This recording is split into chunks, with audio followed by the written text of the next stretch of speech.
In order to use Object Snap Tracking down here on the status bar, just click on it to switch it on. You can see Object Snap Tracking is now on. If I right click on OSnap and go to Settings, you'll notice that box there is now ticked, Object Snap Tracking as well. So you can switch it on in the OSnap dialog box, and if I right click on OTrack and go to Settings as well, you'll notice exactly the same dialog box. So the right click and the settings on OSnap or OTrack is the same.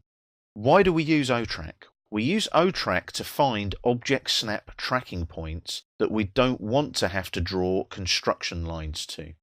So how does that work? Well, with OTrack switched on, I can hover over a point and find a corresponding snap without actually snapping to it. Let me give you an example. If I right click and go to Recent Input, you'll notice, because I've gone into a new drawing, there's no line or circle there. So I am actually going to have to go up to the ribbon this time to draw a circle. Remember that, new drawing, new settings on the recent input. Center radius. So I've done a circle center radius on the fly out there. It's asking me for the center point for my circle. If I hover over that midpoint snap there and don't click on it, that's the trick with OTrack. You've got to make sure that you don't click on these object snaps. And then I'm going to go up to here, to the midpoint on this line, and hover there as well. As I drag downwards now, the polar tracking will kick in, because I've got polar switched on. That's the green dashed line.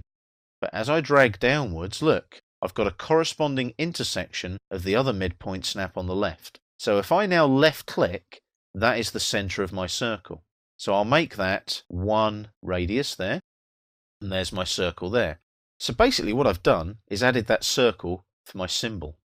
It's a very clever tool, OTrack. You use it in combination with OSnap.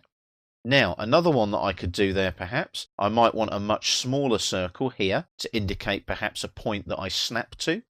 So what I'll do is I'll draw another circle. The good thing is I can right click now and repeat circles straight off the shortcut menu. Center point, I'm going to hover on that endpoint snap there. I'm going to hover on that endpoint snap there. I'm not clicking, you'll notice. As I drag to the left, there's the intersection right there, click, and I take that little circle there. I'm going to make that 0.05 as the radius. Only needs to be a small circle like that to indicate a snap point. I can then use the center snap of that circle to draw my lines from and to if I need to. But as you can see, I've just made a perfect electrical label that might go as a tag somewhere on a wiring diagram, on a panel diagram, on a schematic diagram. So that's OTrack for you.